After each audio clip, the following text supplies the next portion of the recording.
Hello hello guys, welcome to my channel सुल्ती talents. अभी आप देख रहे हैं कि एक छोटा सा 4x4 का ही शायद होगा ये।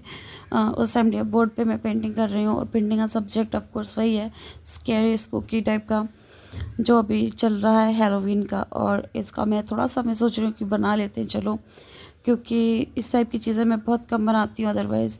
और थोड़ी सी एस्थेटिक टाइप की चीज़ें बनाने में यकीन करती हूँ और रियलिज़म में यकीन करती हूँ। ये रियलिज़म से कोसों कोसों दूर है, तो मैंने सोचा चलो ये वाला भी बना लेती हूँ। और ये सब्जेक्ट मुझे पसंद भी है थोड़ा सा, और बाद में इसको ऑफ कोर्स कन्वर्ट कर लेंगे, कुछ अच्छा बना लेंगे। ऐसे डरावनी चीज़ें नहीं रखना मेरे को। तो फिर हम नाइट के एलिमेंट्स उठाते हैं और वही चीज़ें हैं इसमें भी। कोई ख़ास इसमें सब्जेक्ट नहीं है सच, जैसा कि कासल ड्राकुला में था। तो नाइट के एलिमेंट्स के लिए 2-3 कोट मैंने ब्लैक के लगा दिए। उसके बाद थोड़ा सा नाइट का इसमें कुछ ऐसा इफ़ेक्ट था। हालांकि बाद में मैं बहुत पछताई ये थोड़ा सा चुन के कि ये थोड़ा सा बाद में मुझे मज़ा नहीं आ रहा था। उसके जो कलर्स थे ऑरेंज पे, ऑरेंज जो स्काई है, जो खून खून वाली स्काई है, उसके ऊपर उसी कलर का मून था। फिर मैंने सोचा यार ये इसमें तो कोई कॉन्ट्रास्ट नहीं है और पेंटिंग में अच्छा नहीं लगेगा। भले ही उसमें अच्छा लग रहा है एक फ़ोटो में, बट पेंटिंग में नहीं अच्छा लगेगा। तो मुझे लगा ऊपर से छोटा स्केल है, उसमें मैं कुछ ऐसा डिटेलिंग करके उसको डिफरेंस नहीं बता सकती हूँ। एनीवेज मैं अभी उसी पर लगी हुई थी। तो फुल मून का मुझे समझ में नहीं आता कि ये फुल मून और सबसे बड़ा वाला मून और रेड मून और ब्लू मून और पिंक मून, जो भी मून है, इनका मुझे टेक्निकली मैंने कभी लुकअप नहीं किया कि इनका क्या मीनिंग है। मुझे पता है इसके बाद बहुत सारे लोग लुकअप करेंगे, अगर ये लोग बहुत सारे लोग देखते हैं तो एनीवेज फुल मून से मेरा यही कनेक्ट मुझे बैठता है कि देखो ये साइंटिफिकली क्या होता है कि सन रेज से हमारा मूड बहुत प्रभावित होता है। अगर सन रेज बहुत टाइम तक नहीं आती हैं, जैसे कि ठंडे कंट्रीज़ में, तो उस टाइम जैसे कि यहाँ बारिश हो रही होती है जब बहुत टाइम तक, 3 महीने 4 महीने तक, तो ओवरकास्ट रहता है लगातार। तो हमारा न सिर्फ ह्यूमिडिटी बढ़ने की वजह से, बट सन रेज और सनलाइट नहीं होने की वजह से, उसकी एब्सेंस होने की वजह से भी लोग थोड़ा सा ना लो फील करने लगते हैं। इसी को कहते हैं कि बीटिंग द ब्लूज़। हम बीटिंग द ब्लूज़ इसलिए यूज़ करते हैं क्योंकि जो ब्लू लाइट होती है ना, जब सन रेज नहीं आती हैं तो वातावरण में ब्लू लाइट आती है। तो ब्लू लाइट जो है ना, वही डिप्रेशन उसको इंक्रीज़ करती है। सेम चीज़ आपको एक इससे ही रिलेटेड मैं बताती हूँ, जो थोड़ा सा और भी बड़ा हो जाता है मैग्नीट्यूड में। तो क्या होता है कि एक फेनोमेनन है जो कि हम जैसे जैसे मैं जहाँ पे रहती हूँ, हमारा जो कंट्री है इंडिया, वो ट्रॉपिकल और सब ट्रॉपिकल में आता है। तो सब ट्रॉपिकल वो एरिया है जो ट्रॉपिक ऑफ कैंसर या ट्रॉपिक ऑफ कैप्रिकॉर्न के ऊपर या नीचे रहता है, वो सब हो गया। और ट्रॉपिकल वो जो इन ट्रॉपिक्स के बीच में और इक्वेटर के बीच में है, जैसे कि बहुत ही गर्म क्षेत्र जो हो गए, जहाँ पर लाइट जो है डायरेक्ट आती है और जो सनलाइट डायरेक्ट आती है, जैसे कि अफ्रीका के कंट्रीज़, तो वहाँ पे आप लोग को हाईएस्ट मेलानिन वाले लोग मिल जाएंगे। वेस्ट इंडीज़ भी शायद उसमें ही आता है। तो आप देख सकते हैं कि वहाँ पे लाइट बहुत डायरेक्ट आती, मतलब बहुत तेज़। उधर पे अगर हम सब ट्रॉपिकल वाले या उससे ऊपर वाले, हम अगर वहाँ पे गोरे लोग वहाँ जाते हैं तो उनके पास मेलेनिन का डिफेंस नहीं रहता और बड़े लाल हो जाते हैं, उनको सनबर्न्स हो जाते हैं। हम लोग के पास फिर भी मेलेनिन होता है, हम ब्राउन स्किन वाले हैं, हम थोड़ा सा कम ज़्यादा लाइट में भी एडजस्ट कर लेते हैं। एनीवेज, तो जैसे ट्रॉपिक ऑफ कैंसर जो है ना, भारत से होके जहाँ से गुजरती है, वहीं के आसपास मैं रहती हूँ। 70 किलोमीटर्स दूर है यहाँ पे। और समझ लीजिए कि मैं शायद ट्रॉपिकल एरिया में आती हूँ। और उसके ऊपर जो यानी कि नॉर्थ में जो है, मेरे से साउथ वाले ट्रॉपिकल एरिया में आते हैं, यानी कि साउथ इंडिया हो गया, श्रीलंका हो गया, ये सब साउथ इंडिया में, सॉरी, सब ये जो है एरियाज ट्रॉपिकल में आ जाएंगे। और जो इससे ऊपर के हैं नॉर्थ जो भी है, वो सब ट्रॉपिकल हैं। तो यहाँ पे ऐसा फील नहीं होता, क्योंकि ये बहुत ही बॉर्डर लाइन एरिया है, तो यहाँ इतना फील नहीं होता। नहीं तो ये सभी ना वातावरण के हिसाब से चेंज होते जाते हैं। सनलाइट का जो एक्सपोजर है वो चेंज होता जाता है ट्रॉपिक्स के हिसाब से, कि आपकी जो अर्थ पे सेंटर के इक्वेटर के हिसाब से आपकी पोजीशन का, इक्वेटर यानी कि विषुवत रेखा या भूमध्य रेखा, जो भी आप कहते हो, जो सेंटर लाइन जो भी आप स्प्लिट करते हैं, मतलब आप जानते हो ना लॉन्जिट्यूड और मैग्नीट्यूड, लॉन्जिट्यूड और लैटिट्यूड्स का। एनीवेज, चंद्रमा से रिलेशन में बता रही थी। और पहले मैं ये चीज़ क्लियर करना चाह रही थी कि ये इससे हेवनली बॉडीज़ के अट्रैक्शन से क्या होता है। तो और अब ऊपर चलते हैं तो क्या होता है कि हम जो पहले अपनी बात कर लेते हैं, हम लोग जो हैं, जो बचपन से हमें यही सीखने को मिला है और देखने को मिला है कि जो है जो शैडो का जब लीस्ट पार्ट होता है ना, शैडो सबसे छोटी कब होती है, जब सन हमारे हेड के ऊपर होता है, यानी कि हेड वास्तव में हेड के ऊपर होता है, ठीक है। और गर्मियाँ जब होती हैं तब 23.5 डिग्री जो है अपनी एक्सिस से 23.5 डिग्री जो है नॉर्दर्न हेमिस्फेयर की तरफ यानी कि ऊपर की तरफ से टिल्ट हो जाती है पृथ्वी अपने एक्सिस पर 23.5 डिग्री और सन की तरफ, तब की मैं बात बता रही हूँ। तो ये जब टिल्ट होता है तब हमारे यहाँ गर्मियाँ हो रही होती हैं, कहाँ पे, नॉर्दर्न हेमिस्फेयर में। और नॉर्दर्न हेमिस्फेयर में ही ज़्यादातर कंट्रीज़ है, यूरोप, अमेरिका, रशिया, चाइना, ये सब नॉर्दर्न हेमिस्फेयर में ही पड़ते हैं। अब और ऊपर अगर आप नॉर्थ में जाएंगे तो जैसे कि रशिया या अमेरिका में चले जाओगे तो आप देखोगे कि वहाँ जो डिग्रीज़ है ना वो और आर्कटिक की तरफ बढ़ते जाती हैं। और जब आर्कटिक की तरफ हम जाते जाएंगे तो जो सन होता है ना वो शैडो सबसे लीस्ट नहीं होती है 12 बजे दिन के, वहाँ पे स्लैंट रहता है। वहाँ पे जो सन है ना, मैंने वीडियो कॉल करके लोगों को देखा कि मैं गई तो नहीं हूँ कहीं पे, ना मेरा कहीं जाने का मूड है, मैं जाने वाली हुई नहीं। तो वहाँ पे सन ना अबव द हेड नहीं होता, जो कि मेरे लिए थोड़ा सा अजीब सी बात थी उस टाइम। मैंने सोचा ऐसा भी हो सकता है क्या, क्योंकि यहाँ से मैं बाहर नहीं गई हूँ, जो लोग गए होंगे वो जानते होंगे बेटर। और इस वजह से उनकी जो विंटर्स होती हैं, ऑल्दो द टिल्ट होता है कि नॉर्दर्न हेमिस्फेयर में इस टाइम गर्मियाँ पड़ेंगी, ठीक है। कब, जब टिल्ट हो जाएगा 23.5 डिग्री, नॉर्थ वाला जो हिस्सा नॉर्दर्न हेमिस्फेयर अपने एक्सिस पर अर्थ टिल्ट हो जाएगी, तो यहाँ पे गर्मियाँ पड़ रही होंगी, कहाँ, नॉर्दर्न हेमिस्फेयर में, जैसे हमारे यहाँ भी। तो वहाँ पे भी गर्मियाँ पड़ रही होती हैं। बट सर्दी का जो टाइम है, जो अभी जो टिल्ट आएगा, ठीक है, तो अभी जो सर्दियों का जो टाइम रहता है, इसमें क्या होता है कि वहाँ पे सर्दियाँ बहुत हार्श होती हैं, बर्फ़ बहुत टाइम तक पड़ रही होती है। और ऑफ कोर्स जब बर्फ़ पड़ रही होती है, जब काफ़ी फीट तक बर्फ़ होती है और माइनस में टेम्परेचर चले जाते हैं, जैसे कि साइबेरिया में, इवन अमेरिका में भी कई पोर्शंस आर्कटिक के ही पास आते हैं।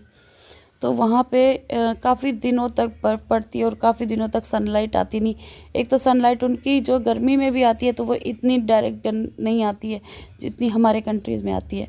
और वहाँ पे जब इतने दिनों तक सनलाइट का एब्सेंस होता है तो लोगों को क्या है कि ब्लू लाइट फेस करनी पड़ती है। सेम चीज़ जैसे हम बारिश का एग्जांपल दे रहे थे, तो वही जो ब्लू लाइट है ना, उसका इफ़ेक्ट मेंटल पड़ता है।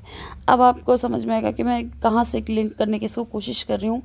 मैं ये बताने की कोशिश कर रही हूँ कि इन चीज़ों का इफ़ेक्ट माइंड पर पड़ता है।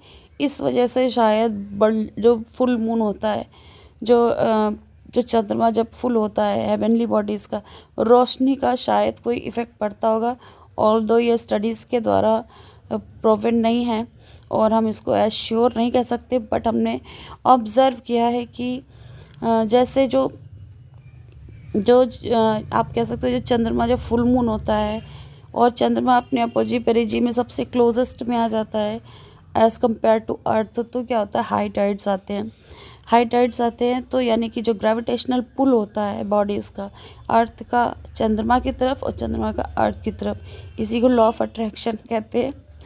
और ये लॉ ऑफ अट्रैक्शन में क्या होता है कि एक दूसरे को पुल कर रहे होते हैं। और वाटर फ्री बॉडी है क्योंकि, तो वो जो है ज़्यादा हुलेरे मारती है। तो जो ओशन है पूरा एक्चुअली फ्री है, हालांकि फ्री तो सब कुछ है, धरती के क्रस्ट से लेकर जो धरती है उसको छोड़कर बाकी सब ग्रेविटेशनल पुल के कारण एटमॉस्फेयर से लेके सब बाउंड है हम भी। और उसको कहते हैं ना जड़ और चेतन, तो ये जड़ वाली जो चीज़ है ना, जो जुड़ी हुई है पृथ्वी से जुड़ा, तो वह ओशन भी है बट फ्री है ओशन एक तरीके, क्योंकि लिक्विड है। और जब हाई टाइड्स वगैरह आते हैं तो ग्रेविटेशनल पुल के कारण आते हैं, दिन में 2 बार हाई टाइड आते हैं। बट जब फुल मून रहता है, जब ये पिंक मून और दुनियादारी मून जब बहुत क्लोजेस्ट होता होगा अपने इसमें होता होगा, मतलब जो चंद्रमा जो है बहुत पास होता होगा बहुत ही अर्थ के, तो जब मिनिमम डिस्टेंस होता है तो समझ लिया मैक्सिमम ग्रेविटेशनल पुल होता होगा, तब जो है अगर इन पर असर पड़ सकता है तो आप देखोगे कि जीव जंतुओं पर भी असर पड़ता है। जैसे आप देख सकते हो कि जब भूकंप वगैरह होता है, इंसान अभी तक भूकंप का नहीं बता पाया कि अर्थक्वेक कब आएगा, इसकी प्रेडिक्शन नहीं कर पाए हैं सिज्मोलॉजिस्ट। जबकि इसकी हम प्रेडिक्शन कर सकते हैं कि सुनामी आएगी कि नहीं, उसका फोर्स हम कैलकुलेट कर सकते हैं कि वाटर में इतना ये फोर्स, परपेंडिकुलर वाला फोर्स और अराउंड वाला फोर्स कैसा चल रहा है। मैं उसको बाद में कभी बताऊंगी, उसके लिए भी पढ़ना पड़ता है। मैं साइंस की स्टूडेंट नहीं हूँ, तो ये सारी चीज़ें इंसान नहीं गेस कर सकते कि अर्थक्वेक कब आएगा, कहीं से वोल्केनो कब फूट जाएगा। चांसेस होते हैं कि हाँ प्रेशर बिल्टअप हो रहा है। अर्थक्वेक के बाद आफ्टर शॉक्स का ज़रूर बता सकते हैं कि इसके बाद आफ्टर शॉक आएगा, मतलब कभी भी हमला हो जाता है उसके बाद ही रेड अलर्ट अनाउंस होता है, ठीक है। तो उसका फ़ायदा ही क्या है, मतलब तो उस तरीके की चीज़ें हो सकती है। लेकिन जानवरों में आपने देखा होगा, कुत्तों में आपने देखा था, एक वीडियो वायरल हुआ था कि टर्की में कुत्ते भाग रहे थे बड़ी तेज़ी से कि हो रहा है कुछ, उनके अंदर बेचैनी होने लगती है। तो यही चीज़ देखी जाती है जब फुल मून वगैरह होता है, इनके अंदर ये जो है ना, ये सेंसेस बहुत स्ट्रॉन्ग होते हैं। बट क्योंकि हम इंसानों ने अपर जो दिमाग है हमारा बहुत विकसित कर लिया है, तो हम इन चीज़ों को कैच नहीं कर पाते। इनफैक्ट मैं आपको ये भी बताना चाहूँगी कि हम जब लिफ्ट में होते हैं तो कुछ लोग होते हैं जो मूविंग जब होते हैं, जब मूव कर रहे होते हैं या फिर फ्लाई कर रहे होते हैं, तो जब एल्टीट्यूड पे होते हैं तो उनकी बॉडीज़ पे असर होता है और कुछ लोगों पे असर बिल्कुल भी नहीं होता है। यानी कि कुछ लोग सेंसिटिविटी ये रखते हैं, जैसे कि मैं खुद जब मैं लिफ्ट में जाती हूँ, एलिवेटर पे भी जाती हूँ, तो मुझे फील होता है कि यार मूव हो रहा है। कहीं पे भूकंप आता है तो मुझे दूर से थोड़ा सा फीलिंग होती है कि हाँ यहाँ भूकंप आया हुआ है। तो थोड़ा सा मुझे डाउट होता है कि हाँ यहाँ, जैसे यहाँ पे गुजरात में आया था तो मैं यूपी में थी उस टाइम, और उस टाइम मुझे लगा कुछ तो हुआ है। बाद में पता चला मैसिव भूकंप आया, बहुत ही ज़्यादा मैसिव डिस्ट्रक्शन भी हुआ, डेवास्टेशन भी हुआ। एनीवेज, तो इस तरीके की चीज़ें होती जब हेवनली बॉडीज़ जब पास आ जाती हैं, तो मूड पे भी, माइंड पे भी सर्टेनली कुछ चेंज होता होगा, जो कि अंडर स्टडीज़ है, प्रूवन नहीं है, बट आई थिंक होता है, क्योंकि मैंने खुद ने भी फील किया है। और कुछ चीज़ें एस्ट्रोलॉजिकली भी कही जाती हैं कि इस टाइम कुछ कुछ होता है, चंद्रमा बढ़ गया, पता नहीं, वो तो पूरे शनि वनी सब लटका देते सर पे, तो इतना तो नहीं मैं मानती, बट हाँ इसका साइंटिफिक कुछ रीज़न होगा और है, और शायद बाद में निकलेगा। एनीवेज, ये कोनिफेरस मैंने ट्रीज़ बना दिए हैं कुछ कुछ, और इसका एटमॉस्फेयर थोड़ा मुझे बैकग्राउंड कम पसंद आया।